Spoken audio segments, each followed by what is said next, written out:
duduknya kita di majelis ilmu ini adalah seperti ibadah. Kalau Anda melakukan sholat sunnah, berapa rakaat yang bisa Anda lakukan? 20 rakaat. Itu kan bulan Ramadan saja. Tapi ternyata di saat seseorang duduk manis di majelis ilmu, ternyata pahalanya bisa melampaui daripada sholat-sholat sunnah yang didirikan sepanjang itu.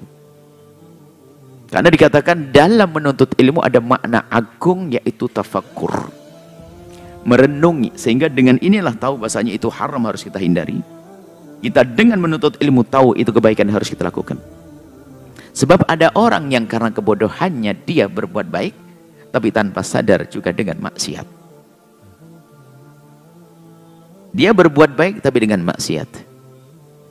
Kayaknya si nolong orang ingin berbuat baik, tapi dia nolong orang tapi pinjem dari riba. Lah ini kan, ini model begitu tuh ada. Dan memang bukan karena Allah. Kalau menolong karena Allah, dia akan melakukan pasti dengan cara yang benar. Bagaimana kita sadar dengan ilmu? Dari mana ilmu didapat? Ya di tempat semacam ini. Makanya dikatakan ini jalan menuju surga. Bahkan dalam riwayat banyak sekali tentang pentingnya majelis ilmu semacam ini. Bahkan seandainya ada orang yang tidak faham di majelis, dia mendapatkan keutamaan majelis. Bahkan dikabarkan innalillahi malaikatan sayyaratan ya'tamisuna hilaqat dzikri. Allah mempunyai malaikat-malaikat yang kerjaannya mondar-mandir mencari majelis. Dalam riwayat hilaqal ilmi, Allah mempunyai malaikat. Malaikat itu banyak, yang tugasnya ada tugas ini. Ada malaikat tugasnya mencari tempat-tempat semacam ini, majelis ilmu. Setelah sampai kepada majelis tersebut, menyampaikan kepada Allah, ya Allah, ada hambamu berkumpul untuk menuntut ilmu. Menuntut ilmu. Maka Allah Subhanahu wa taala bersumpah dan berjanji bi'izzati wa jalali, demi kemuliaan dan keutamaanku, maka aku telah ampuni dan beri rahmat kepada yang hadir. Kan? Sebelum dapat ilmu, sebelum kita faham, Allah beri rahmat. Kita yakini. Dan rahmat itu bisa kita rasakan nanti di akhirat, biarpun di dunia belum. Nah, lalu malaikat itu mengatakan, ya Allah, ada satu orang yang ya hanya ngelihat orang kenapa pada kumpul, ikut-ikutan saja. Ikut-ikutan saja. Menghadiri majelis ilmu semacam ini, ikut-ikutan. Lalu Allah berfirman dalam hadis qudsi bahwasanya Allah pun mengampuni orang itu dan memberikan rahmat. Karena apa? Dia telah duduk dengan man la yashqa bihim jalisuhum, karena dia telah berkumpul dengan orang beruntung yang tidak akan celaka selamanya. Jadi orang yang berkumpul di majelis ilmu dianggap sebagai kelompok yang anti celaka.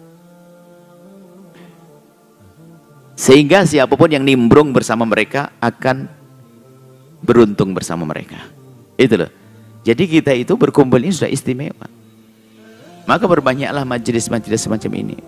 Coba kalau kita duduk begini, berapa maksiat yang bisa kita tinggalkan? Lihat ya. Gunjing nggak bisa. Yang biasa nonton nggak.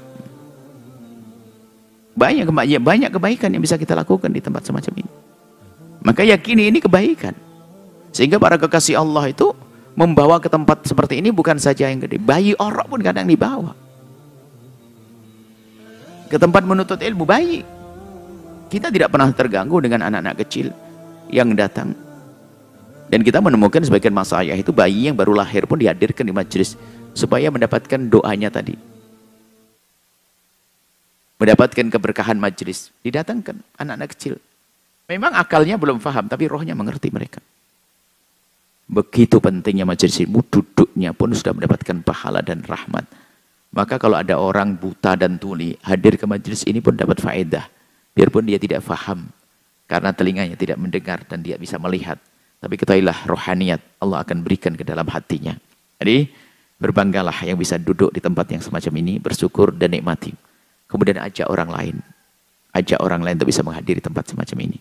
Setelah Anda menyaksikan video ini, jangan lupa berselawat kepada baginda Nabi Muhammad sallallahu alaihi wa alihi wa sahbihi wasallam.